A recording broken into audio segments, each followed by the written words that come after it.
farmer's strength. Ain't nobody man enough to feel the pain. And you could be next, you better give respect. Cause ain't nobody breaking this redneck. No, they don't want none. No, they don't want none. They don't want none. No, they don't want none. They don't want none. No, they don't want none. They looking scared, no, they don't really want none. This is Coach Scott Vermillion, head coach of the defending state champion Gate City Boys basketball team. And you're listening to the home of the Blue Devil Sports. This is Gate City Sports Radio. You are listening to the home of Blue Devil Sports. This is Gate City Sports Radio. Good afternoon, ladies and gentlemen, wherever you may be and however you may be listening to us. Thank you for making us a part of your Friday afternoon. You're listening live to the home of Blue Devil Sports. This is Gate City Sports Radio. I'm Joe Carter along with Chris Carr and Rob Ferguson. And we're coming to you live from Viking Hall here on the campus of Tennessee High School, where our Gate City basketball team comes into play, the Greeneville Green Devils, in an elimination game here in the 36th annual Arby's Classic. Gate City lost a heartbreaking game last night to Winona, Alabama, 69-68 on a last-second shot by the Dragons, while Greeneville lost 66-50 to Orem, Utah last night to set up this Battle of the Devils here on Day 3 of the tournament. Here on the James River Advisors pregame show, we'll have an in-depth look here at the Gate City-Greeneville matchup, talk about the keys to the game, and get you the starting lineups and ready for a great day of basketball action. So we'll be back in just about a minute. You're listening to the home of Blue Devil Sports. This is Gate City Sports Radio. Whether you're headed out to the game or if you're just looking for something great to eat, stop by and see the outstanding folks at the Campus Drive-In on Kane Street in Gate City.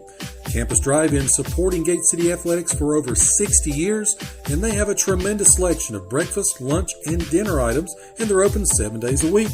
Also go in and ask about their new ice cream machine as well. So give them a call for call-in orders at 276-386-3702. Again, that's 276-386-3702.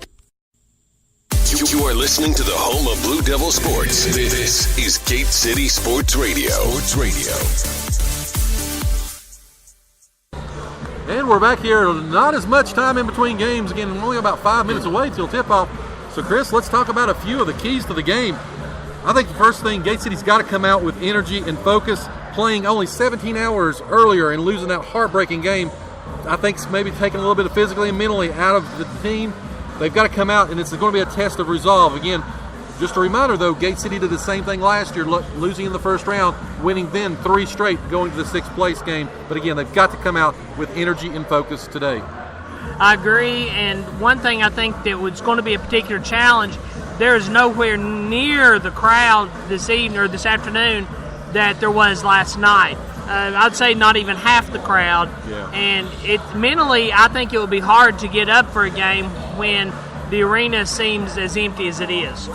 You know, and of course, it was packed. It was a great game last night. Of course, you know, Gate City fed off the energy. They came back. They were down double digits in the first half. They took that lead, and of course, they led by 6 with just a minute left. But of course, Winona was able to close out the Blue Devils and win by 1. Second thing is, I think Gate City still got to improve their offense and consistency. You know, when they run their motion offense, they are pretty much unstoppable. They've got cutters, they create mismatches, but this isolation, three-point shooting, and of course, as we saw yesterday, when they were isolating and just shooting those threes just from anywhere, it really wasn't, they weren't consistent. If Gate City can put 4 quarters of that together, if they put it together today, they can make another run here and win 3 in a row. Well, good news is this Greeneville team is not the Winona team they played last night. They're not nearly as tall. They've got 2 players that are coming in at 6'3", but 6'3" is a long way from 6'9". You know, this is not a bad Greeneville team. They're 8-4. Well, I guess 8-5 counting last night. Yep. But they're averaging 61 points a game, so they're putting some points on the board. Most of their wins have come against some of the smaller schools. They've struggled against the big schools. I know Dobbins-Bennett beat them not too long ago. Yep. But having said that, they did knock off Farragut earlier this year, 58-49. Farragut's always good at everything. one thing I kind of wonder about the slow start Greeneville had, though, some of their players, they were a little bit busy in the month of November with other sports. Winning those state championships does kind of take up some of your time. So I'm not sure that the record is indicative of the talent of the team. Yeah, when you're leading scorer as a University of Virginia signee in football as a wide receiver, yeah, I think he's not got the reps or the time off at Gate City. Of course, they ended their regular season in football, so they've had a full complement as we get ready here for the game. I think the third thing is Gate City's got to have a third option. They've got to have somebody. We've seen scorings a little bit from maybe a DeAndre Mack or a Drew Vermillion or a John Compton, but we've not got that steady or consistent third scorer outside of Dean and Irvin. We've got to see somebody step up and be that other option, again, for us to be able to not only make a run here, but again in the postseason as we get ready for March. When you're typing up your game notes, I'm just curious, do you just copy and paste that each game? Because that's been one of the keys for every game, and we're still waiting on someone to do it. We've seen flashes. Compton's had good games. Reed's had good games. Vermillion at times. But no one has consistently stepped up and been that third performer. Yeah, so again, if we can get somebody consistently, because, that's one of the trademarks of last year's championship team. They had, of course, McClung. They had Irvin, that 1-2 punch, but Dean was the third scorer. So if McClung got in foul trouble or Irvin was off one night, you had that third scorer. We don't have that at this point, so be interested to see if somebody steps up. I think the fourth thing, and finally, this Greeneville team likes to play physical. They want to get into sort of a rough and tumble underneath inside in terms of the paint. You're not having references to Y Central here, are you? Well, there could be some flashes, but again, because that's what Greeneville seems like what you've talked about in the games that they've had to when they play bigger teams, it's been more of a physical game. You see more fouls, more free throw shooting, and I believe that you're probably going to see this here. Again, this is an elimination game. A lot of pride on the line. Again, Greeneville and Gate City both here pretty much locally. When loser goes home, the winner does play tomorrow at 10:30. They'll take on Sullivan East, who knocked off Tabernacle just a few moments ago. So again, the winner of this game plays at 10:30 tomorrow. So we'll take a quick break, come back, get the starting lineups, and get you ready for Greeneville and Gate City. Again, you're listening to the home of Blue Devil Sports. This is Gate City Sports Radio. Ken Russell's Barbershop wants to wish the Gate City Blue Devils the best for a great season and wants to thank all of the Blue Devil fans, alumni, and students for their patronage over the last 30 years. And to look your best at the next Blue Devil sporting event, stop by and see Ken and Joey on your way to the game. They are located on Lynn Garden Drive in Kingsport next to Collins Auto Center. Proud supporters of local athletics for almost 4 decades, Ken and Joey Russell say, "Go Big Blue!"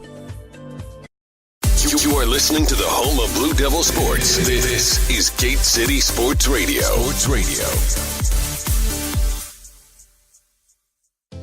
Proudly representing Southwest Virginia in the House of Delegates for the last 24 years, Terry Kilgore continues to strive and work hard for others.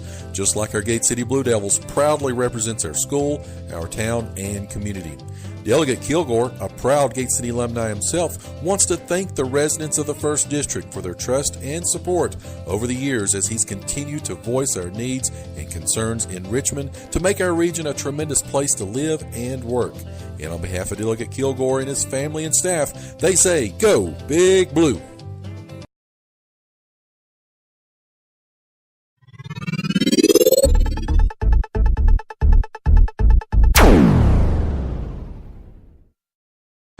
And we're back here. About to tip off again. Greeneville and Gate City bringing in Rob. Rob, you've got the starting lineups. Yes. Tell us who's going to be playing starting off here between Greeneville and Gate City. Yes, sir. Welcome everybody into today's game. Not as big a crowd as last night, but still a good crowd here today. Starting for Greeneville High School, as they've already announced, Bryce Buchanan, only at 5'7".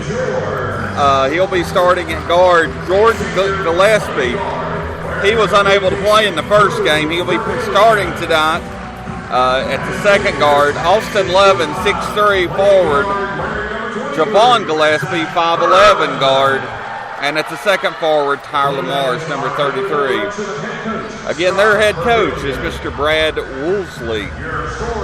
Starting for the Blue Devils, number 1, Bradley Dean. Number 10, John Compton. Number 15, Drew Vermillion. Number 22, John Sally. And number 23, Zach Irvin.